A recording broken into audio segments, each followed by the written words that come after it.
Do you remember putting your name on the wait list at your elementary school library so you could check out a book that scared the ever-loving mess out of you? Do you remember the thrill of staying awake past your bedtime, huddled under the covers with your flashlight, reading stories like The Babysitter, The Big Toe, and The Green Ribbon? If you answered yes to these questions, you might be a Xennial, and you might be a fan of the scary story books of author Alvin Schwartz. Hello, I am Danny. Hello, I'm Katie, and you're listening to Generation in Between, a Xennial podcast where we remember, revisit, and sometimes relearn all kinds of things from our 80s childhoods and 90s teen young adulthoods. And today we are having an early spooky season, spooky themed episode because it is almost Halloween season. We're recording on September 19th. Yeah. So you'll probably have this in a few days. Yeah. For some it already is. Spooky season. We're here in Florida. We're trying to usher it in a little bit because it is still so hot here. So hot. So we have other Halloween episodes planned for you the entire month of October and some special guests. But this is one we just could not wait on for today. No, we could not. And I'll tell you why in a second. But we are going to be talking about some classic 80s, 90s children literature, everyone. Like I said in the intro, the Scary Stories books written by Alvin Schwartz. We're going to talk about the 3 OG Scary Stories to Tell in the Dark books, as well as another book of his called In a Dark, Dark Room. Yay. So, Katie, just by me saying these, do you remember any of these books? No. Okay. I don't think so. So, the story of the green ribbon or the girl in the green ribbon, I think I know. But there's I'm going to read it later, so you will see. So you're literally going to read me stories. Literally going to read you some stories. And our listeners, of course. Yes. I'm so excited. So I have a Snoopy blanket I'm wrapped up in. I've got some coffee. I've got some snacks because Danny did all the heavy lifting on this and was just like, here, read your lines. So I'm very excited about it. So you don't remember these books. I'm assuming you did not read these books. I'm sure I didn't. Okay. Do you even like scary stories? That is kind of a loaded question because I like mystery and suspense. Right. Like you like true crime. I love true crime. I don't love that true crime happens. That sounded really bad. I like the storytelling aspect of trying to figure out things like that. Okay. So fiction-wise, I guess, like if I am reading a fiction book, which I really often don't, I'm usually reading nonfiction stuff. I will skew towards something suspenseful or scary. Horror, maybe not, but I wouldn't say I don't like it. I just didn't grow up with a lot of it. And so if I find things now, I tend to want something a little scary. Okay. So maybe this will be you're evolving? I'm evolving. You know, it's interesting you say that because like I am on this weird like pendulum swing for scary stories. Mm-hmm. When I was a kid, I was a chicken, but then I like loved scary stuff. My mom was a huge horror fan, and she was a huge reader and she loved Stephen King. Yes. Okay. So we'll talk more about that in a little bit. So I did read all these books, which is funny because they scared me and I was a scaredy cat. And my sister out there will say, oh my God, yes, she was. I still am. The thing about me is I do enjoy scary. I don't like gory. Okay. And I don't like realistic scary. I don't like true crime. I don't like thrillers where it has like missing people and like serial killers. I don't like that because that's too real for me. Like I like the supernatural. Like we talked about X-Files, like that kind of stuff. I like. Now, granted, could be real. Like I do believe that there is some weird stuff happening in our world, but it's not touch it real. Does that make sense? Yeah. You've met people that maybe look like a Ted Bundy type. Like you can connect to like that. Right. But you've never met an alien or a ghost. That I know of. That we know of. And they might all look like Ted Bundy for all we know. So I did read these books and I loved these books. And I got the idea for this episode because randomly, I don't watch a lot of TV, which I say on here quite a bit. One night I had like random time on a weekend night. Cooper, my youngest, was sitting in the living room with me and I was just scrolling through Netflix. Like usually what ends up happening to me, I don't know if you do this.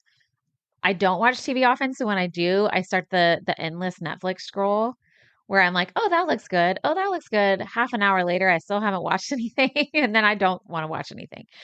Well, we were on Amazon Prime, I think, or was it Netflix? I wrote it down. I don't remember. It was either Prime or Netflix. There's a documentary about these books. Because there was a lot of controversy surrounded these in the 80s and 90s with them getting banned and such like that. And so, but they're like a touch point for a lot of people in our generation and even kids a little bit younger because these came out in the 80s and 90s, but they lasted. They kind of stood the test of time, especially because any book that is controversial, kids will pay attention to, right? So if their parents are up in arms about it, they're going to, if you're not supposed to be reading it. Correct. So it's a super interesting documentary, and I'll shed light on that a little bit more. And I was like, oh my God, I want to find the OG books. Like, I want the books, that the original ones, because you can find some that were printed in later years that don't look the same. And so I put on like this internet search. Thank you to all our listeners who saw it in our socials and spread it around. And somebody eventually told me, like, I was like, I looked on Thrift Books, which, by the way, is a website I buy used books at. And they're like, no, you're not typing it in right. Of course I wasn't. Because I was like, they don't have the original. And they're like, it's right here. And I was like, oh, I just didn't scroll in the correct spot. It's fine. I found them. So anyways, I got the OG books in my hand. Yay. I did some research. And like I said, I'm going to read some of my faves later. So what's going to happen is in this episode, I'm going to share some history and background about the books and the author, but then I'm going to sprinkle in some scary story lore as well. Okay. Yay. I just remembered I have to grab my phone real quick because I also have a song to play to you at some point. Oh my gosh. So in your notes, it says Netflix, by the way. So if the listeners are wondering, it says random documentary I found on Netflix. But I think that might be wrong, but I don't know. Oh, I see. Okay. So it still might. So you'll find it. And when you were saying like you typed it in wrong or whatever, this is a very Xennial thing too. I get frustrated when search bars or even my autocorrect doesn't know what I'm trying to say when I do it wrong. Yes. Does that happen to you? I'm like, well, obviously I was trying to do this. And I'm like, why don't you understand? Like, you should already know how to correct that by now. Well, and I am the worst with autocorrect on texting. Like, it always sends weird words. Yeah. And I am the worst with it. It's terrible. Yeah. We go to a tap class, TAP, on Tuesday nights where we literally tap dance. And for some reason, every time I try to tell someone I'm going to tap class, my phone autocorrects to rap, RAP class. And I just hit send. And then later I get out of the class and someone who I texted before class, before I put my phone away, is like, you take a rap class? And I'm like, no, I really actually don't. But actually, maybe. I mean, maybe. And one of my kids I was like, oh, no, that was supposed to say tap. He. And she's like, well, I never know with you. Well, true. So I was like, yeah, I mean, I would. I would too. I just don't know of any that exist. So. Well, maybe it will. Maybe. Stay tuned. Put it out into the how to rap. audio universe. There we go. That's hilarious. Okay, so you ready? I'm ready. Let's go. All right, so let's start with some background first. So Alvin Schwartz, the author of these books, he was born in April of 1927. He passed away in March of 92. Mm-hmm. So not too long after these books came out, he passed away. He was an American author, and he was a journalist. He wrote more than 50 books dedicated to and dealing with topics like folklore and wordplay. Mm-hmm. And most of his stuff was written for younger readers. Okay, so Scary Stories to Tell in the Dark is a series of 3 collections of short horror stories, written for children. Okay. All right, so the very first one, not Scary Stories, what's that? Scary Stories to Tell in the Dark. This one right here, I'm showing Katie the picture, okay?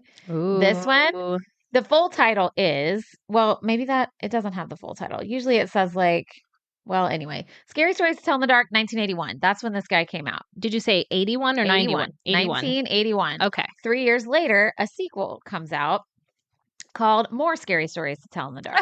Okay. Literally just has the word more. Yeah. Okay. And that was 1984. And then they had a third one come out, Scary Stories 3, More Tales to Chill Your Bones, but that didn't come out till 91. Okay. So 10 years after the original because they were so popular. So here's the deal. The 3 books each have numerous scary short stories. And Schwartz drew really heavily from folklore and urban legends as the topic of all his stories. So it's really cool. So even if you've never read these, some of these stories may feel familiar because they're like Okay. in your vernacular Okay. somehow. He would research extensively for all these books, and he spent more than a year on each book, which is a long time because you can see they're not very long. Right. Yeah. Okay. So some of the ways he did his research was he would go to university libraries and he would research there. He would talk to professors of like American folklore, literature, stuff like that. He even would go and ask local people in cities, in farmlands, to tell them like local ghost stories. Wow. Yeah. And he even went to a Boy Scout camp and had them tell him stories. And he thanks them in one of his acknowledgments. That's so cool. Isn't that cool? So, just at the outset, because these are fiction, well, now you're saying they might be based on potentially true stories, some of them, but like they're fiction. Right. Let's just say these are fiction books on some level. And fiction, is great because you can kind of just make up whatever. Right. But But he some of the didn't. best fiction is grounded in Right. real things, right? Right. So I think that's really cool. And that he didn't just, it makes me wonder if I was like, I'm going to do this. Like I would just go online probably Yeah. or go to Reddit or something. But now that I'm looking at this, I feel very inspired, like actually Yeah. interviewing people and traveling around. And Yeah. I mean, he got really into it. He was super, and like you can look in the back of his book, and I'll hand you the first one. You can look in the back of the book, and like but don't look too far into the depths of it I yet, won't. because I'm gonna have you look at something else in a second. Okay. So in all his books, he has, like I said, an extensive list of all the sources he used, the people he talked to, places he went, and sometimes he even has like further explanations of the original folklore that he used to inspire a certain story. So That's so like cool. it'll say like the page number of the story title and say, well, this story is actually based on Native American folklore of this thing and blah blah blah. So it's really cool that he kind of took something and made it a new thing, right? But it still had its spooky foundation or whatever. And like it says in the title, most of these stories are made to be read aloud. Okay, they're made to share, and he talks about that in all the intros. Is that ghost stories are traditionally told like around a campfire in the dark or with your friends. And some of the stories even have like actions for the narrator to do while reading, like in parentheses, it'll say scream at the person closest to you, like before you read it. Oh my God. And then the chapters are even grouped kind of like into sections, like it'll be like jump stories. Like these stories are designed to make you jump. And some of them are about ghosts. Some are just humorous and funny. And there's even some songs, Katie. There's even one that was in the documentary. And also there has been a movie made about scary stories. Okay. Well, I noticed while you pull that up that in his acknowledgments, he thanks his wife for musical notations. Yes. And I wondered what that was all about. Yeah. So you'll see, if you turn to the contents and find the page that says the hearse song. The Hearst song. Where are you? Like hearse, like dead Hearst, people. Actually, I think I know where it is. You do? Here, let me see. Help. Nope. Yep. I'll let you do it. Okay. Well, I'll show you in a minute. I'm going to play it for you. Anyway, there is musical notation. Okay. So you can, and then there was an artist who was on the documentary who recorded it and he added some stuff, and I'm going to play you his version, just a few seconds of it. Okay. It's a nice spooky song. So this is the melody that's in the book. It's coming. Long intro. Sets the scene. Don't ever laugh as a hearse goes by, for you may be the next to die. They wrap you up in bloody sheets to drop you 6 feet underneath. They put you in a pine wood box and cover you up with dirt and rocks. It all goes well for about a week, and then your coffin begins to leak, and the worms crawl in, the worms crawl out, the worms play pinochle on your snout. They eat your eyes, they eat your nose as you begin to decompose. They Okay. Whoa. Yeah. So those are the words to the song that's written in the book. Okay. And that's the little, it just has like a couple bars of like the melody, and I'll show you when we get there. So, anyways, it's a very varied book, right? And like Katie's face while I'm playing this, her eyes are big. It just kept going. It was Yeah. like, you're going to be the next to die, but also we're going to put you in this box and put rocks on top of it. And that'll be okay for like a week, because then it will leak.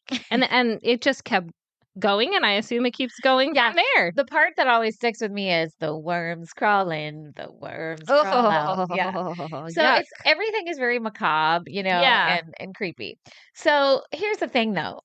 The stories in a couple of the songs were not the only scary things in these books.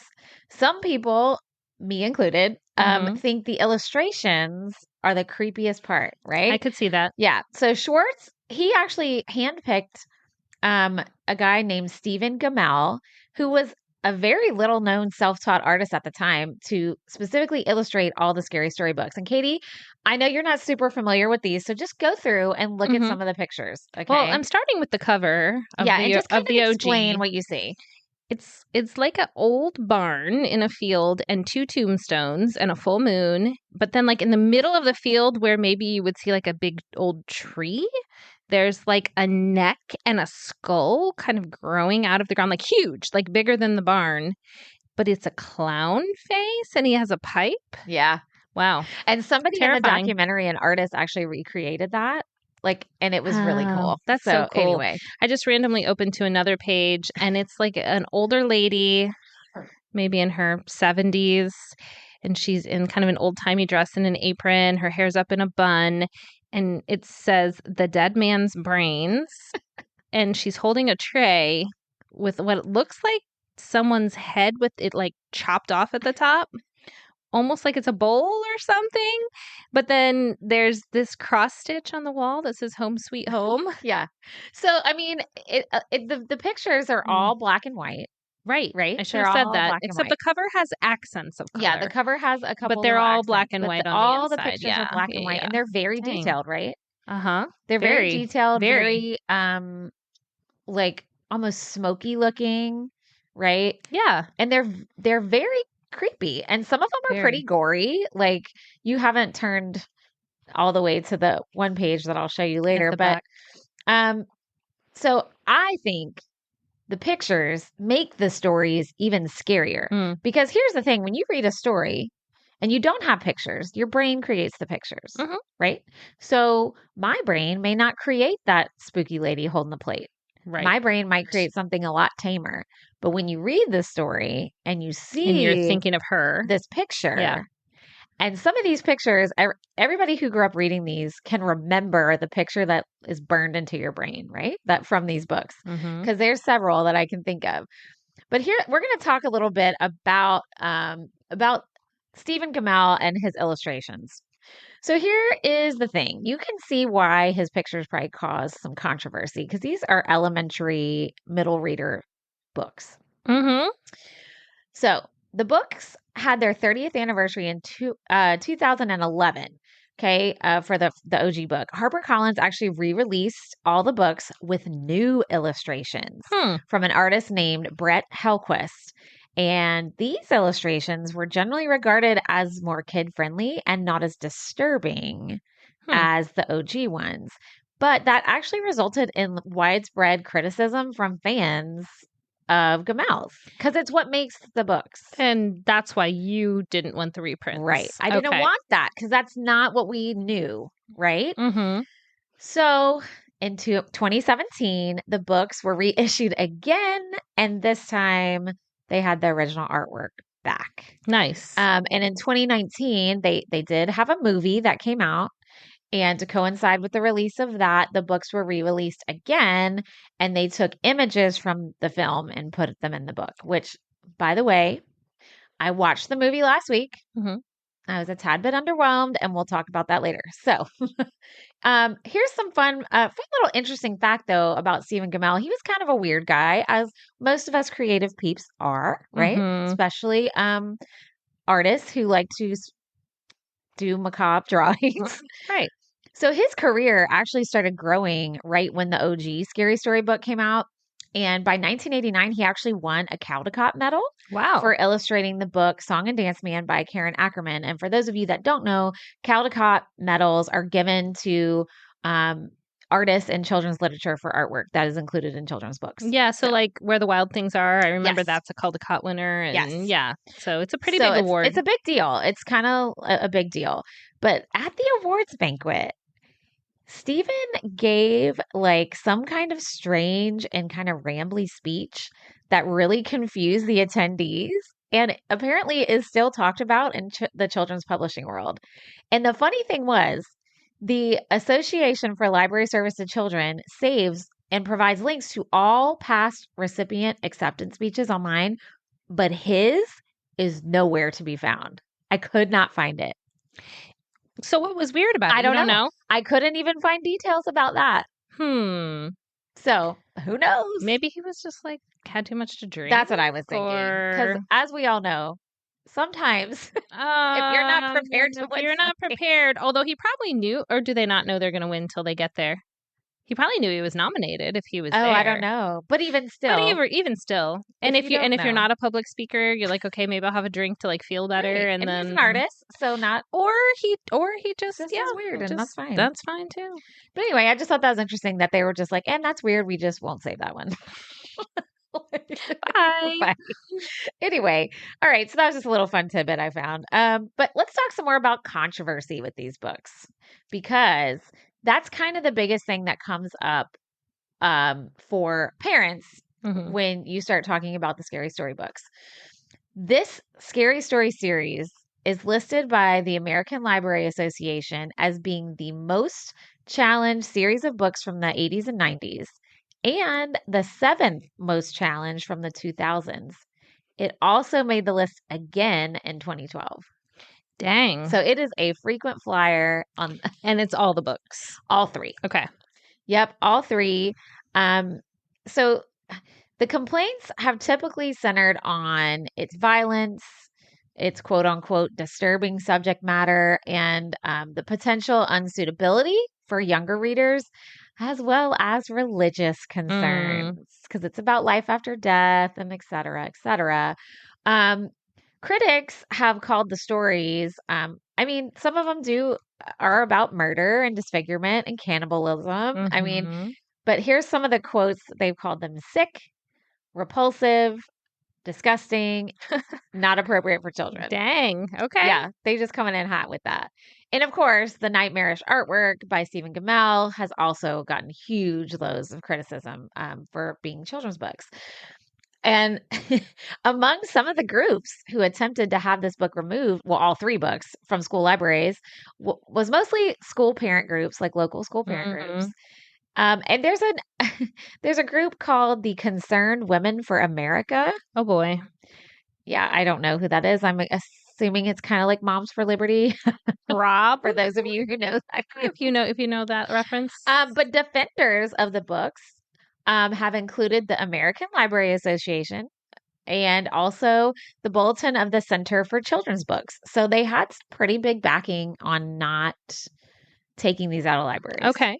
And what was their reason for saying they shouldn't? Yeah, defenders of the books, they really just claim they're aimed at middle school, middle age kids, so upper elementary, not like kindergarten. Right. Okay. So, and I would say I have a 6th grader, and but he's still in elementary school, but I think 4th, 5th, 6th grade. These are, I don't like to, but I lean on the side of just read whatever you want, as long, whatever. But they said, also defenders said that these stories kind of help children deal with reality by putting faces on what they're afraid of. Because it talks about things like death and loss and things in the dark and, all these things. And they had in the documentary, they spoke about that. They were interviewing librarians, kids think about these things, whether you want them to or not. So pretending like they don't and just not talking about it doesn't take it away.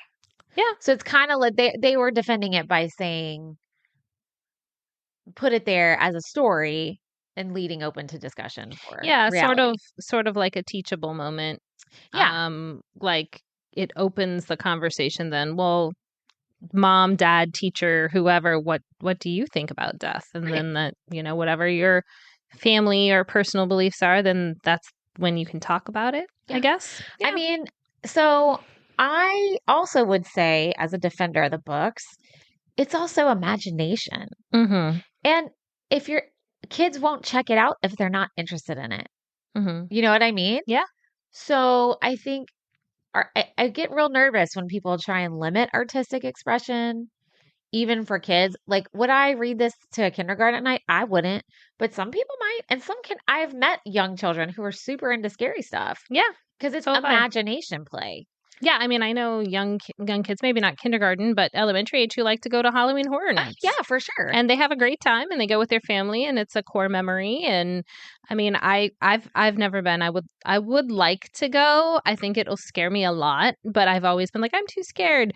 But like some of my kids have gone with like friends and family, even middle school age, and I think it really does depend on the kid. And you have 2 kids. I have 5, and like what works for one might not work for another. I'm thinking my youngest, granted, she's only 9, but they're reading a book in class right now, which is not a horror book or a scary book, but when she just doesn't like something that's happening, like someone's being mean to someone or whatever, she's all upset because her teacher won't let her go to the bathroom when she doesn't like parts of the book. She's like, I don't want to listen to that part because they're reading it out loud. I know, it's so hard because it's like, well, I know. I understand the teacher not wanting you to leave. I know. And so, but then that's a teachable moment where I can be like, well, the reason she's reading you this book is because this person is facing adversity and blah, blah, blah. But it is kind of interesting how different people perceive books different ways. I think when I checked these books out of the library, I was, a little older, elementary. Now, I'll talk about one of his that I checked out younger. But I checked him out and I was scared, but I wanted to be scared, right? Because it was entertaining and fun and imaginative, right? And I think it's tricky because, like you said, every kid is different. So I really feel like that is a parent decision, not a school decision. And I do think with public education, private schools are the whole thing, and public access to books, that is a personal decision as a parent. You have to decide with your kid, because like Caden was scared of everything. My oldest, terrified. He never would have touched these books in 6th grade. He barely wants to see scary stuff now. He is not into that. And that's fine. Yeah. Right? But that's my job. It's just like I think with sexual content as well, or violence or whatever is in the question. It depends on the personality. It depends on your parenting abilities and style, but I don't think there's any place for public institutions to prevent that. Mm-hmm. I don't know. What do you think about banning the books? I mean, no. I mean, I think definitely books shouldn't be banned. I do think maybe there's some that shouldn't be in elementary libraries only because of what you sort of just touched on, the parental involvement. Because parents do know their kids. Yeah. And so if like my kid checks out a book, for example, I'm a pretty hands-on parent, but I might not know that they're reading that book. And the next thing you know, not even like that I'm worried about what the content is, but they're up every night with nightmares and I don't know why, kind of thing. Do you see what I'm saying? Yeah. But I also think we have to put some faith in the professionals in our school libraries, the media specialists who are always entrenched in this. They know what the books are about. They're well-read themselves. Like, we have to trust that they're gonna hopefully, like, if my 9-year-old who is scared of a lot of things is trying to check out one of these books, that media specialist might be like, let's check with your mom or whatever. But that's also putting a lot on them. I know.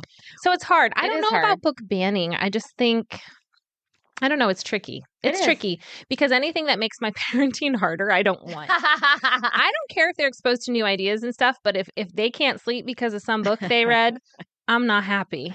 Yeah, but then, I think too, like sometimes, you grew up in a strict household for a few years back in the day. I did not really. and I'm not saying one way is right and one way is wrong. That's what I'm saying. But I think sometimes kids who grow up in a strict house that might be their only access. Right. That's true. So that's tricky too, right? Because then it's like you don't want to go against the parents, but then it's just a whole thing. So I'm not a fan of book banning. I do think it's okay to put on books like this is appropriate for ages, for grades 4, 5, whatever, fourth and up. I know at Cooper School, they have books that only 6th graders can check out. Yeah. Or that only whatever.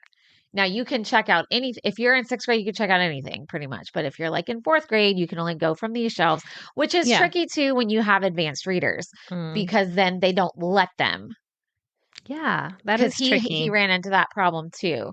So it's a whole thing. Wait, did you give me the book I have back? one. Okay. Yeah. Okay, because I'm going to read in a second. But before I do that, so here we are. So I feel like we're kind of all over the place with the book. Like, should they be in the library? Should they not? And that's okay. I think it's not an easy question, but I think some of the nonsense that gets raised about it is kind of silly. Yeah. I would say it's probably like on a practical level. Like I said, do I want my kids up with nightmares? No. Do I oppose the writing or the illustrations as a parent? No. Right.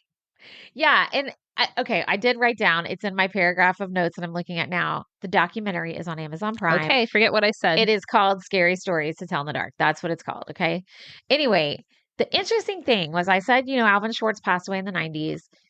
He had kids and his son actually went and sat down to talk with a lady named Sandy Vanderberg. Mm-hmm. She was like a leading voice in banning these from school libraries nationwide. Sorry, my mouth is doing all kinds of different things in my brain. Anyways, she was a PTO leader in a Seattle suburb. Okay. It was peak white lady. And she was a big voice against them. And she was even on like national talk shows and stuff, like protesting these books. And I mean, her whole shtick was the satanic panic, inappropriate exposure. It's demonic. It's evil. That was her spiel. Mm-hmm. She tried to back it up and be like, I'm not against the, expression. I'm not against this, but not for kids. This doesn't need to be for kids. They need to not be in the library, et cetera, et cetera. I mean, she wasn't a bad lady. Those were just, that was her soapbox and that's what she was on. The interesting thing though, like he wanted to meet with her, the son wanted to meet with her and just kind of explain like his dad's vision, his side of the story, like why he wrote these, why he thought it was important. And just to kind of not really change her viewpoint, but give her a different viewpoint. Mm-hmm. And so they sat down and talked. And even after she talked with him, she still felt the same and was saying the same things. It was very interesting to see. Yeah. I mean, it sounds like it was a civil conversation. Oh, yeah. They were super respectful. They were both very kind. She had him at her house. Okay. Like they were in her living room. Like I think they were like had a beer or something something. And they were just talking. But she still was very like, nope, I don't think they need to be in school libraries still. Okay. So, okay. But anyway. All right, Sandy. So now that you've heard all the hoopla, I'm going to read you some stories. Okay. So, I mean, there's so many good ones, but I wanted to read y'all some of the ones that scared the shit out of me when I was a kid. And I also think these two will feel a little familiar. Okay. Because they're pretty popular urban legends. And like I said, these were not banned in my house, not banned in my school at the time. I don't know if they ever were after that I left. But, my mom was a horror fan and Stephen King, so she was probably glad I had these. Anyway, here we go. So when you read, I'm not going to talk because I just want everybody to like I'm not going to be like, ooh, or wow, or oh. They're not long. They're just I'm just going to let you finish reading each one and not speak, and then we can talk I'll after. read one and we'll chat. That's what I'm thinking. And then I'll read the other one. Okay, sounds good. The first one is called High Beams, and I'm going to show you the picture first because you need to have a visual. It's a young girl driving a car looking scared. All right? There you go. All right. The girl driving the old blue sedan was a senior at the high school. She lived on a farm about 8 miles away and used the car to drive back and forth. She had driven into town that night to see a basketball game. Now she was on her way home. As she pulled away from the school, she noticed a red pickup truck follow her out of the parking lot. A few minutes later, the truck was still behind her. I guess we're going in the same direction, she thought. She began to watch the truck in her mirror. When she changed her speed, the driver of the truck changed his speed. And when she passed a car, so did he. Then he turned on his high beams, flooding her car with light. He left them on for almost a minute. He probably wants to pass me, she thought, but she was becoming uneasy. Usually she drove home over a back road. Not too many people went that way. But when she turned onto that road, so did the truck. I've got to get away from him, she thought, and she began to drive faster. Then he turned his high beams on again. After a minute, he turned them off. Then he turned them on again and off again. She drove even faster, but the truck driver stayed right behind her. Then he turned his high beams on again, and once more her car was ablaze with light. What is he doing? She wondered. What does he want? Then he turned them off again. But a minute later, he had them on again, and he left them on. At last, she pulled into her driveway, and the truck pulled in right behind her. She jumped from the car and ran to the house. Call the police, she screamed at her father. Out in the driveway, she could see the driver of the truck. He had a gun in his hand. When the police arrived, they started to arrest him, but he pointed to the girl's car. You don't want me, he said. You want him. And crouched behind the driver's seat, there was a man with a knife. As the driver of the truck explained it, the man slipped into the girl's car just before she left school. He saw it happen, but there was no way he could stop it. He thought about getting the police, but he was afraid to leave her, so he followed her car. Each time the man in the back seat reached up to overpower her, the driver of the truck turned on his high beams. Then the man dropped down, afraid that someone might see him. Oh boy. Yes. I see what you mean about like the urban legend, right? Yes. Because we've heard like different Yeah, versions of this. right. So these stories are in a category called other dangers. Okay. So you remember I told you that some were jump stories, Yeah. some were ghost stories. These are called other dangers. Okay. And these are specifically stories that have been passed down through years. Okay. Right. And that almost feels like a true crime. Right. And here's the thing. He writes here, these are stories that young people often tell about dangers we face in our lives today. Mm-hmm. Because first of all, and maybe men feel the same way, but as a woman, a young woman, a 42-year-old woman, whatever, how scary is it when you think someone might be following you? For real. It's terrifying. It's terrifying. And what have we been told? If you think that, drive to the police station. Like that's only happened to me a couple times where I actually have a ghost story associated with that, but I don't know if we wanted to hear that today or not, but of someone following me that I think may have been from a different world. But anyway, it's so that's what I mean about this story. It's kind of brilliant because it's scary on two levels, because you're afraid for the girl because of this actual human man following her. Right. But then the second part of that is that like that's not what she actually should have been afraid of. There was this other danger, and if that other danger, there you go. If that other guy hadn't been there, she probably would have been overtaken or killed or whatever was going to happen with that. And I think it's interesting because it's like the person you're supposed to be afraid of, who's the truck driver, is the person who was trying to save her. Yes. Yeah. So, that's for some reason, these stories in this chapter stuck out to me more in my memory than the creepier, ghosty ones. Well, and like I knew what was going to happen in that story when you were reading it. Right, it's really well written and I liked it, but it was like, well, I know how this ends because like you said, the urban legend of it and all. Yeah. Yeah. So the next one will seem super familiar. Okay. And we'll talk about it after. But like I said, these were the ones that stuck with me over the years that I remembered the most. And there's probably lots of meaning behind that. Here we go. The next one's called The Babysitter. It was 9:00 in the evening. Everybody was sitting on the couch in front of the TV.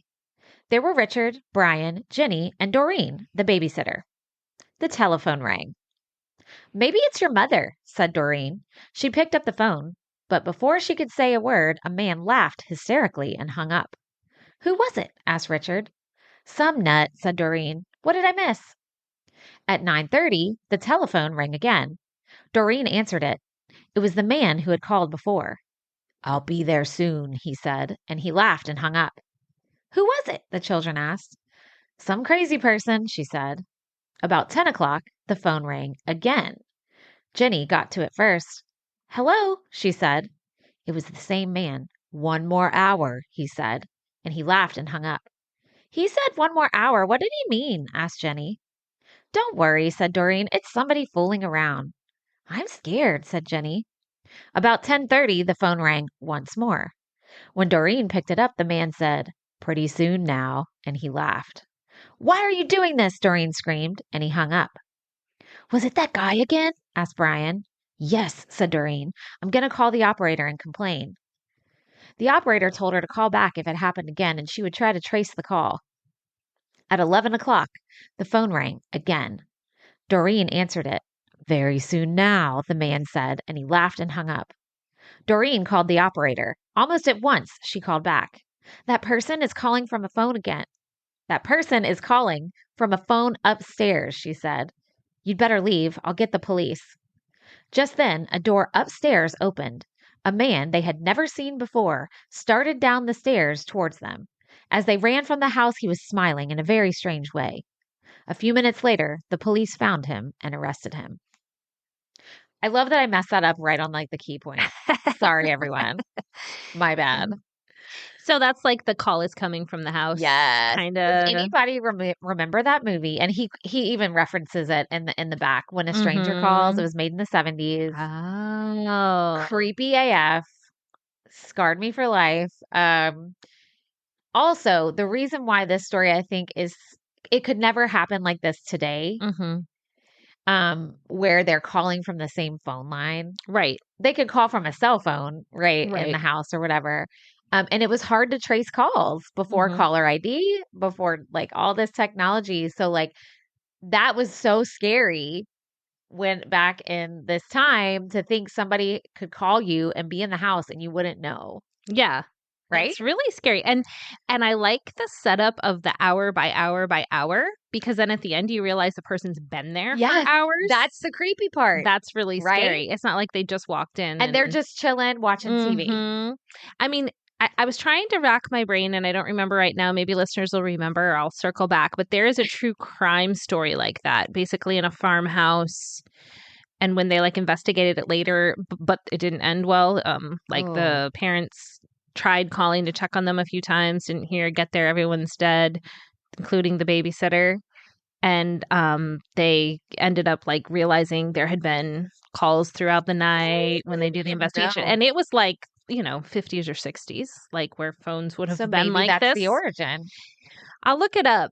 But it was like really scary. And it ended up being some like local person that was like stalking the babysitter. And he had been making creepy prank calls to like women all over the city. Not prank calls, like he was creepy like and evil, like saying like sexual things and stuff when they finally figured out who it was. And people had been calling and complaining about it, but they couldn't figure out who it was. I don't think he was in the house though. That's not what happened. But he like broke in and like after calling from somewhere else. I don't like the true crime, Katie. I'm just telling you to another level. I'll figure out which case that was. No, I don't want to know if any of our well, you can, and I'll listen. Yeah, I'll tell you which one it was. I basically just told you the whole case. It doesn't matter who it was or when it was. That's what happened. And the guy was awful and oof. Anyway. That's so frightening. See, I don't like the true. I don't like when it's true. All right. So that was just a couple stories from the OG scary stories, which some people are probably like, why didn't you read this one and that one? Listen, those were the two I remember the most that scared me. Okay. And I think the reason they scared me is because they could be real. Yes. Right. Well, and the one I was like, it kind of. Yeah. And let's not forget the OG Scream movie. Oh yeah. The very beginning scene is exactly this. Yeah. She's not babysitting, but she's home by herself and he's calling her. Anyway. Okay, so interestingly enough, OG Scary Story book came out in 1981. Alvin Schwartz published a book specifically for younger elementary readers in 1984. And it's an I can read, easy reader book. Okay. And it's called In a Dark, Dark Room. And he used a different illustrator, don't worry, called Dirk Zimmer. So, Katie, don't read any of the stories. Just peek through the pictures and explain how different the pictures are in this one. Yeah. Well, first of all, they have color. Yeah, they're all color. And they're bright colors. So like pinks and yellows and greens. And the scary, quote unquote, scary things, like the skeleton is even looking not too scary. There's like a pirate. It's kind of goofy, scary looking a little. Yeah, it's cartoonish. Cartoonish. Yeah, very cartoonish. Like, I guess I could see if I was a younger kid, like this would be a little bit scary, but it definitely is more approachable for younger readers, for sure. Yeah, so this is the one that I remember scaring me the most in my younger years. Okay. Interesting. When I was in elementary school in the 80s, 85, 86, 87. That's the one I remember scaring me most because I would check that out, like, because it's an easy reader book. So you're supposed to check it out in kindergarten, first, second grade while your reading is developing. And I am going to share 2 of the stories that I still distinctly remember, even more so than the ones I just read. And they still freak me out. Okay. Still scare me. So here we go. Are y'all ready? All right. And then I'm actually going to share with you in the back. Even in this one, he shares like the origins of some of the stories. Cool. So even for easy readers. Yeah. So here we go, everyone. So In a Dark, Dark Room, the very first story, this is like a cultural touch point again, is the green ribbon. Katie's already shaking her head. So the picture is a little girl with a green ribbon tied around her neck. Dun, dun, dun. Once there was a girl named Jenny. She was like all the other girls except for one thing. She always wore a green ribbon around her neck. There was a boy named Alfred in her class. Alfred liked Jenny, and Jenny liked Alfred. I'm going to show Katie the picture of Jenny and Alfred. Aww. She's on a swing. One day he asked her, "You wear that ribbon all the time?" "I cannot tell you," said Jenny. But Alfred kept asking, "Why do you wear it?" And Jenny would say, "It's not important." Jenny and Alfred grew up and fell in love, and one day they got married. Here they are. Oh, and she's still got the green ribbon on. That's right. Okay. After their wedding, Alfred said, "Now that we are married, you must tell me about the green ribbon." "You still must wait," said Jenny. "I will tell you when the right time comes." Years passed. Alfred and Jenny grew old, and one day Jenny became very sick. The doctor told her she was dying. Jenny called Alfred to her side. Oh, yep, there's a picture of Jenny in her sickbed. "Alfred," she said, "now I can tell you about the green ribbon. Untie it, and you will see why I could not tell you before." Slowly and carefully, Alfred untied the ribbon, and Jenny's head fell off. Oh my God. See that picture right there? Yes, I see that it. picture. There's so it's Jenny's head on the ground. Her fingers are laying over the bed, and there's a black cat. And there's a black cat, because of course. Let's just make it let's elevate the spooky slightly with a black cat. Okay. So right. that's that one. That's the story that a lot of people know. So Juniper Tree, which is a Grimm's Brothers fairy tale. Yes. And the Grimm's ones are they're dark, like Very all dark. of these. That one's one of the lesser known ones, right? Like we know The Little Mermaid, we know Cinderella and all these things.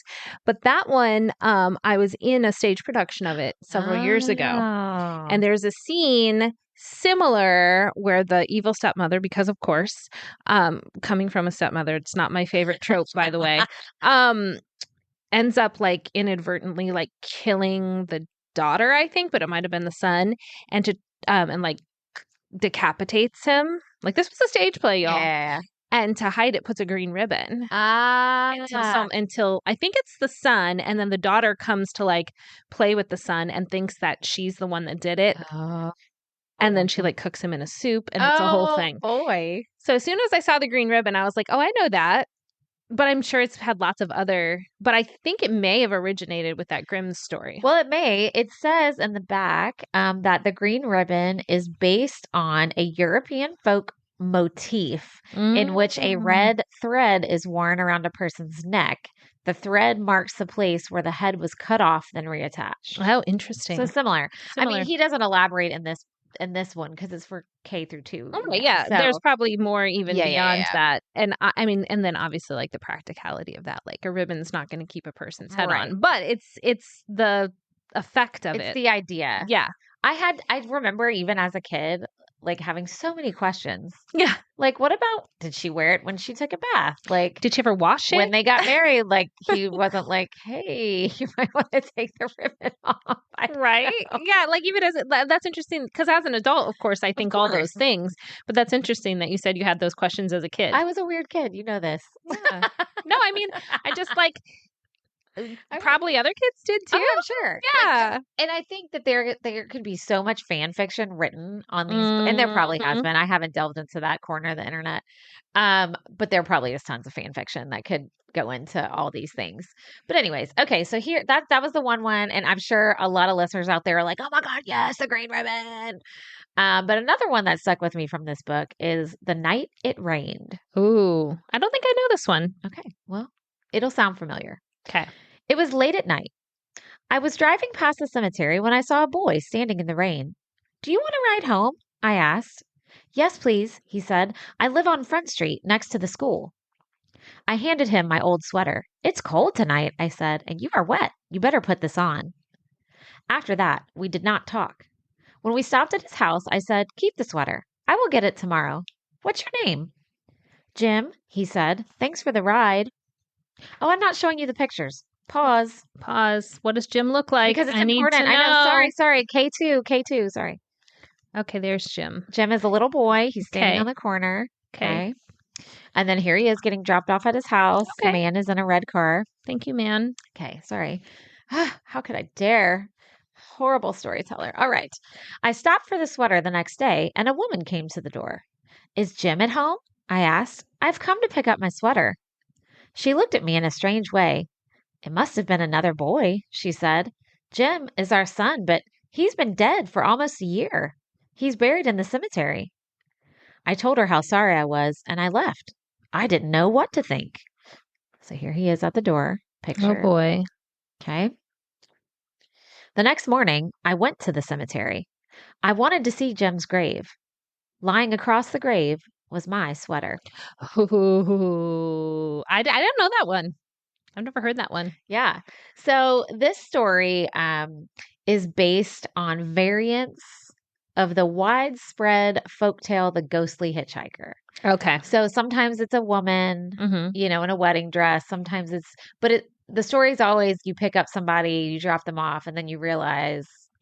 Right. And then later when you loop back for whatever reason, if someone tells you, oh, they've been dead however long. Or you get to the house and it's like burned down. Or yeah. So there's lots and they're gone or something. That's a pretty prevalent. That was a good one. Yeah. So I like that one. Those two were burned into my childhood memory. They're now burned into my younger kids' memory. Hooray. So the second and third, so that was for the younger readers. Okay. Mm-hmm. But then he came out with 2 more additions to the scary stories. To the original. Yeah, to the OGs. Okay. And honestly, the second and third scary story books, I at first didn't remember reading as much, but as soon as I started reading them again, as like recent, memories of the stories came back. Right. Like I remember the other one I remember checking out and I was like, I don't remember. But then as soon as I started reading them, I was like, oh yeah. So I have 3 stories to read you. Okay. Oh my gosh. Yeah. And these are the ones with the creepy. Katie's like hiding in her blankie. I am hiding. Hold on. I got to pull it tighter. Hiding in her blankie. You're doing so great. You're so brave. I'm doing so good, you guys. Okay. So the first 2 are from the sequel. More scary stories to tell in the dark. Okay. And the first story I'm going to read you, let me turn to it, is called The Bed by the Window. Okay. Here's the picture. Oof. All you see is like a dilapidated brick wall with a shadow of a person in a bed. Okay? Yes. That's all you see. And we'll talk about it after I read it. Here we go. The 3 old men shared a room at the nursing home. Their room had only one window, but for them, it was the only link to the real world. Ted Conklin, who had been there the longest, had the bed next to the window. When Ted died, the man in the next bed, George Best, took his place. And the third man, Richard Green, took George's bed. Despite his illness, George was a cheerful man who spent his days describing the sights he could see from his bed. Pretty girls, a policeman on horseback, a traffic jam, a pizza parlor, a fire station, and other scenes of life outside. Richard loved to listen to George. But the more George talked about life outside, the more Richard wanted to see it for himself. Yet he knew that only when George died would he have this chance. He wanted to look out that window so badly that one day he decided to kill George. He is going to die soon anyway, he told himself. Difference would it make? George had a bad heart. If he had an attack during the night and a nurse could not get to him right away, he had pills he could take. He kept them on a bottle on top of the cabinet between his bed and Richard's. All Richard had to do was knock the bottle to the floor where George could not reach it. A few nights later, George died, just as Richard had planned he would. And the next morning, Richard was moved to the bed by the window. Now he would see for himself all the things outside that George had described. After the nurses had left, Richard turned to the window and looked out. But all he could see was a blank brick wall. Ooh. Right? Yes. So the reason I like this story is lots of reasons, but it reminds me of like an old Twilight Zone episode Mm-hmm. where it's creepy in one way because like obviously he's going to like kill his friend, but then the meaning of it is even more profound. Right. Like he wants this thing, he's greedy, he does something bad, and then he's like, yay. And then the rest of your life, you're just staring at a brick wall. Right. Right? It's kind of like that's what you get. Yeah. Dang. I love that one. Yeah. I like stories that like have like little lessons too. Yeah. Like, Like don't be greedy and like kill your roommate, I guess.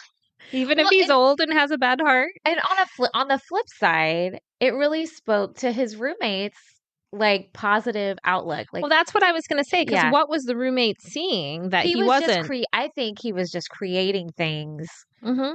for his friend's benefit. Yeah. Okay. I see that. You know what I mean? That's what I think. That's my interpretation of the story.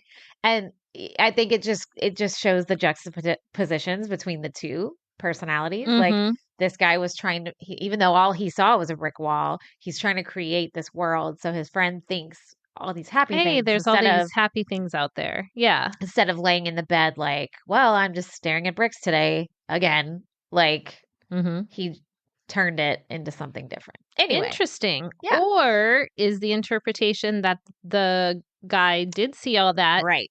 and then whatever fate, the universe, whatever, gave him a brick wall because that's what he deserved, Or that. or that. Okay, interesting. And a lot of the stories, most of the stories, I don't want to say all, but a lot of the stories in here have kind of open endings. Mm-hmm. Like, Right. so you're supposed to kind of think, which I like. It's like critical thinking, kind of like, ooh, but what now? Or they kind of abruptly end like that, and that's it. Like, you don't know why. And you don't know. And there's no follow-up paragraph that was Right. like, his friend could see it because of this. Yes. But because of his black evil heart, he was doomed to a brick wall. Yes. Like, you don't even get that. It's just like, he looked and there was a brick wall. Yeah. The end. Yeah. Yeah. So I like that. I think that's good for kids too, with It critical is. thinking, and creative minds. So this one is a little different. So I'm going to read it and then we'll talk about it. Okay. Okay. So this is called A Ghost in the Mirror. This is a scary game that young people sometimes play, trying to conjure up a ghost in their bathroom mirror. Many don't really believe that a ghost is going to appear, but they try to raise one anyway for the fun and the excitement. I'll show you the picture. Sorry. Okay. It's a broken mirror with a scary face with a in it. scary face. Okay. Some are willing to settle for any ghost, but others have a particular ghost in mind. One of these is a ghost named Mary Worth, who also is known as Mary Jane and Bloody Mary. She is the heroine of an old comic strip, but some say she actually was a witch who was hanged at the infamous witch trials in Salem, Massachusetts in 1692. Another of these ghosts is La Rona. Am I saying that right? Look at it. Can you see? Larona. Larona. La Rona. Yeah, I think Okay. so. The weeping woman who wanders the streets and cities and towns from Texas to California and throughout Mexico looking for her lost child. Still another is Mary Wales, a young woman who is supposed to have been killed in a car accident in Indianapolis, Indiana, about 1965. Her ghost is one of the vanishing hitchhikers that we were talking about. Okay. It is said that again and again she thumbs a ride home in a passing car, then vanishes before she gets there. Here is how ghost hunters try to raise a ghost. Number 1, they find a quiet bathroom, close the door, and turn off all the lights. Number 2, while they stare at their face in the mirror, they repeat the ghost's name, usually 47 times or 100 times. What? I don't know.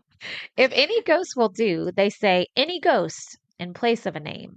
If they do manage to raise one, its face will slowly replace their face in the mirror. Some say a ghost is likely to be angry at being disturbed. If it gets angry enough, they say it will try to shatter the mirror and come right into the room. But a player can always turn on the lights and send the ghost back to where it came from. And when that happens, the game is over. So, do you remember doing this? I remember Bloody Mary. Yeah. But I feel like it was only 3 times Same. that you were supposed to say it. I remember playing Bloody Mary, and I feel like we did that before I read the story in this book. Mm-hmm. But I feel like we did all the things. We turned the lights off. You look in the mirror. You say Bloody Mary 3 times, Mm-hmm. and then scare yourself. And Scary stuff happens or she appears. I mean, she never did. Maybe we need to say I'm not doing it. 47 or 100. I'm not doing But it. also a quiet bathroom. What's that? I know. It's like, you need a quiet bathroom. I'm like, what? Well, that doesn't exist. I'm safe. Yeah. I'm safe, you guys. I know. I just, the reason I marked that one is because I knew you would remember playing that. Mm-hmm. I did. And I did. I can't even tell you how many sleepovers that we scared ourselves half to death. Oh, definitely. Oh my gosh. Between that and the light as a feather, stiff as a board. Yes. And it's like you think they're levitating, but really everyone's just lifting up this person. I mean, I'm not making light of that stuff because No, I'm not either. there's certainly like, I'm making light of kids, just everyday kids thinking they can like conjure that Right. up. Do those types of spirits exist? Is it possible for people to levitate with the correct energy and people who know how to do that stuff? Possibly. Absolutely. Yeah. I think so. But, a bunch of middle schoolers at a sleepover, probably not. not. Yeah. But also, here's my thing. Like I said, I don't like to know factual, like, murder people things happening, which is ironic because the stories I read were like about that. But anyway, I don't know the answer if there are supernatural things. There's a question mark, right? Right.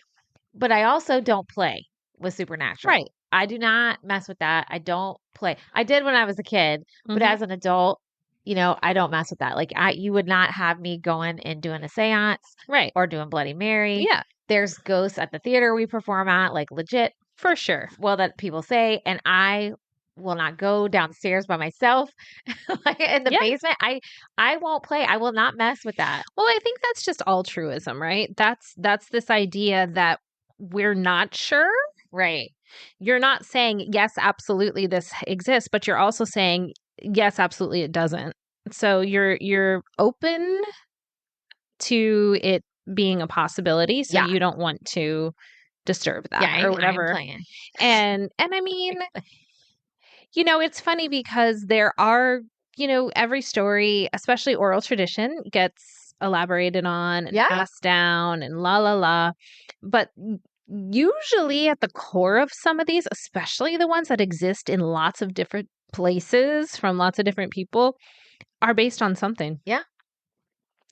So like, especially if you hear it over and over. Well, not so much now that we have the internet and stories are shared that way, but I think when they had to be shared really orally or books or whatever, there's more of a chance that the thing they're talking about happened somewhere in that fashion to someone.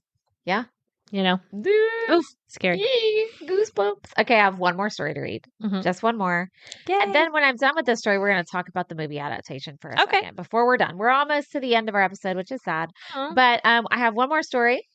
This is from the Scary Stories 3, More Tales to Chill Your Bones. Okay, let me show you the picture first. Yes. This is one of the more macabre pictures, so explain it. Okay. You know what she looks like? You know what I'm going to say? Uh-uh. The girl from The Ring. Yes. Who comes out of the well. Yeah. That's what I'm looking at. Like a more abstract picture of her with like the long dark hair and this distorted face and the long face. Yeah. And she looks like she's in a like permanent state of shock or trauma.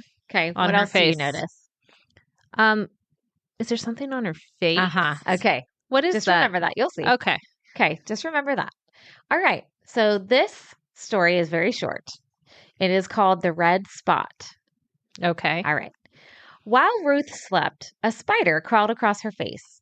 It stopped for several minutes on her left cheek, then went on its way. "What is that red spot on my cheek?" she asked her mother the next morning. "It looks like a spider bite," her mother said. "It'll go away, just don't scratch it." Soon, the small red spot grew into a small red boil. "Look at it now," Ruth said. "It's getting bigger. It's sore." "That sometimes happens," her mother said. "It's coming to a head." In a few days, the boil was even larger. "Look at it now," Ruth said. "It hurts and it's ugly." "We'll have the doctor look at it," her mother said. "Maybe it's infected." But the doctor couldn't see Ruth until the next day. That night, Ruth took a hot bath. And as she soaked herself, the boil burst. Out poured a swarm of tiny spiders from the eggs their mother had laid in her cheek. I've heard that one before. I've heard like or versions of that.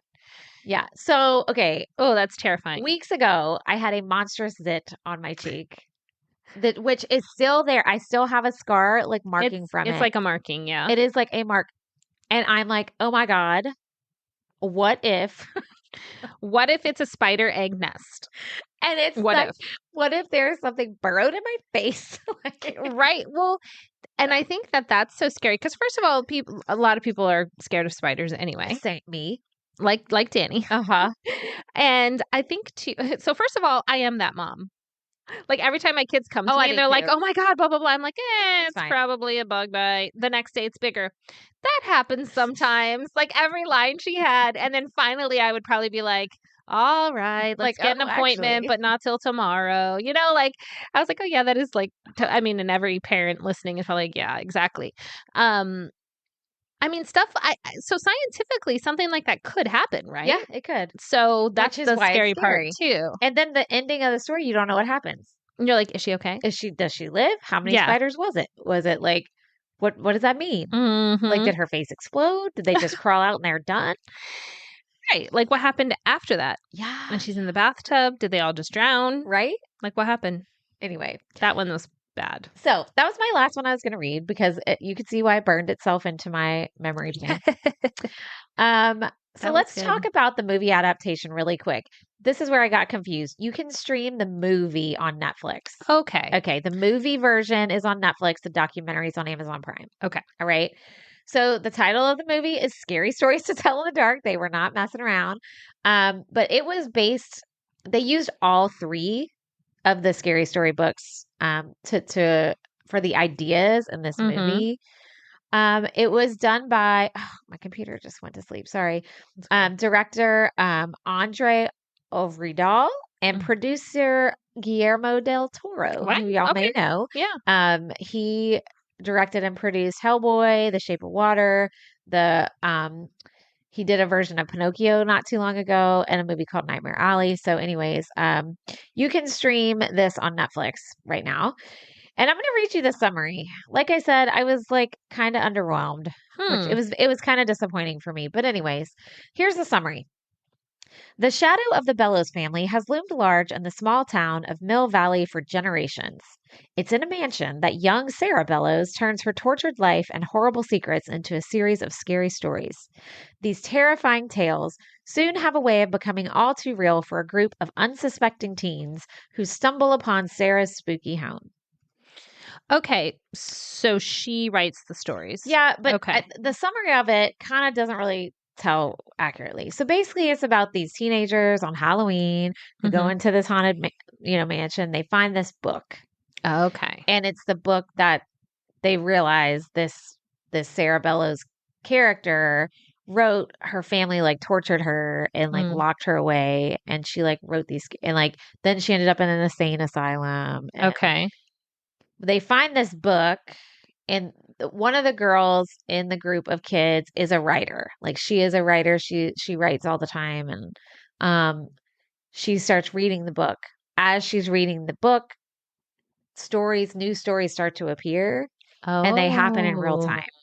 So scary stuff starts happening to each one of her friends. I mean, on concept, that's a pretty good concept. Yeah. So it started off, I was like, oh, this is going to be. And so I was like, how are they going to take all these stories that are about very different things and put it in a movie? So that's kind of how they did it. Okay. So like the red spot happened to one of the kids' older sister. So did spiders come out of her face? Yes. Oh. And I would say that visual was perfection. Okay. Okay. Like that was perfection. I felt like the young talent in the movie was great. Some of them looked familiar to me, but like nobody I knew. This movie was made in 2019. Okay. So like I said, I am not other things. Yeah, I'm not up and current on like TV shows and stuff. Like so they could be young actors. They were great. The vision though on how to incorporate these stories continuously throughout the movie, not great. Okay. I just didn't feel like it was great. I thought it was just kind of meh. Like the premise sounds cool, but then it just kind of fell apart. I didn't like it. And it didn't feel like super original. Like the books felt so original, even though they were based on folklore and like urban legend tales. It just didn't have the same essence as the books did, in my opinion. But here are the things I did think were great. How they brought some of the illustrations to life, like I said, with the red spot, were really good. There was another one with this creepy lady who I don't even remember the name of the story. They did a great job with that. They have this one story about a scarecrow that comes to life. And they did really good with that visual. So I would say how they brought some the artwork to life was great. They did have the Her song. Nice. And it was playing in a music box. Ooh. Yeah. Yes. Just the music, not the words. Okay. So I liked that. And actually, there wasn't a lot of like blood and gore. For it being a scary movie.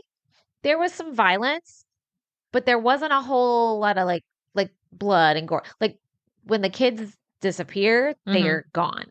They get snatched and they disappear. One of them disappears into a thing, like they kind of eat them in this hug. It's very creepy. Ooh. I know, it's creepy. So I did like those things, but as a whole, womp womp. I wonder if some of that is kind of what we've been talking about today.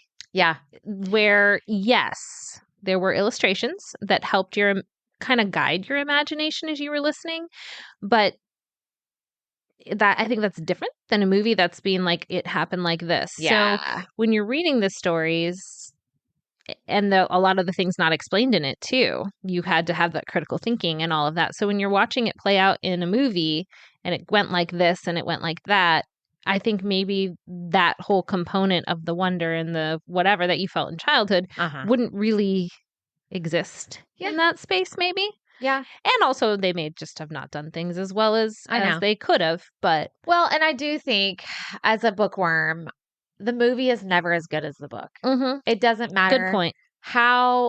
Because there is just something to be said about imagination. So much. And my imagination's interpretation of what I'm reading on a page is going to be different than what Katie's imagination is going to be.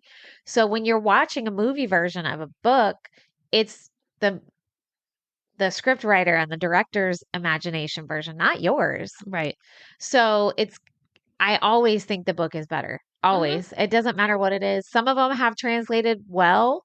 Right. But the book's always better. So yeah, I can feel that. I mean, I saw Where the Crawdads Sing movie first. Oh, you did? Before I read the book, because like a daughter of mine wanted to see it, and we went. And I loved the movie, and then I read the book, and it did have more in it, but that was one where I was like, I actually really liked the movie, but I read the book second, so I don't know. But there were a few things that were different. Well, a decent amount, more detail for sure, because it's a book. Oh, yeah. But that was one where I was like, yeah, okay, I got the same vibe from the movie, but I had seen the movie already. So then the bad side of that is when I'm reading the book, those are who I'm seeing as the characters Yeah. and like the scenes, instead of my imagination being like, oh, I bet she looks like this. I bet the house looks like this. I bet the marsh, the swamp, whatever looks like this. I was just defaulting to what was in the movie. Which we have a rule in my house, and that has been in action since my kids were tiny. You are not allowed to watch the movie version of something if there is a book version. Oh, okay. You are not allowed to, you're not allowed to watch the movie version first, is what I meant to say. Mm-hmm. You have to read the book first mm-hmm. and then watch the movie. Yeah. So we did that with Harry Potter. We did that with Percy Jackson. We did that with Diary of a Wimpy Kid. Like, I'm trying to remember. Interestingly enough, I read Where the Crawdad Sings, and I hated that book. You didn't like it? I hated it. So I didn't see the movie. Interesting. I wonder if you would like the movie. Probably not. I did not like anything about the story. What? You just didn't like the story? It just, Was it the writing itself or the storyline? It's been a while since I've read it. I read it because of a book club I was in and read it. And I was, of course, like, I'm always the outlier. I'm like, I hated this book. And everybody's like, it was so good. I can't wait to read it. I was like, bye, I'm not going. Like, you're like, no. Well, what's interesting is the ending of that book is not how they do it in the movie. Oh, interesting. Generally, yes. Okay. But there's a little bit of a different twist. A little bit of a different twist, yeah. Well, anyway, that brings us to the end of our. We didn't get on too many rabbit trails today. We stayed so focused. Not really. We did a good job. I didn't even tell my ghost story. After show. All right. Ghost story on the after show. If you liked this episode, you like kind of the spooky retro, don't worry. We're going to have some more in October. We have such fun guests coming. So many. And I wanted to say too, we're starting a new thing with this episode where if you stay till the very end, we're going to have, when we have them, so maybe not every episode, some audio from some of our listeners and past guests. Y'all are usually great about messaging us or putting on social media your thoughts. So we've started asking people to go ahead and send us a voice memo with those thoughts, almost like leaving a message on an answering machine or voicemail, if you know about that. So we have our first one today. I think you'll recognize the person. If you want to leave us a voice memo, you can contact us. If you know us in real life, just send us a text. Yeah. Otherwise, you can contact us on social media or at our email, which is in the show notes, and we'll let you know how to send that to us to put at the end of the episodes. Yay. Well, thank you all so much for joining us today on Generation in Between, a Xennial podcast. If you liked what you heard, give us a like and a review wherever you listen. Please, please, please. That helps us greatly. And share us with all your friends of all generations who like spooky stuff and don't. Mm-hmm. Follow us on all the socials. We even have our very mediocre, not very active TikTok. Who knows how long that'll be going. And if you want to access our little after show episodes as well, and eventually some cool perks that we're going to get to at some point. But for now, you get after shows, which is so much fun. So fun. You can find us on Patreon, become a monthly supporter for like $8 a month or $1 or whatever you want to give us. It's great. But until next time, listeners, look out behind you. Ah! Okay. Bye. Bye.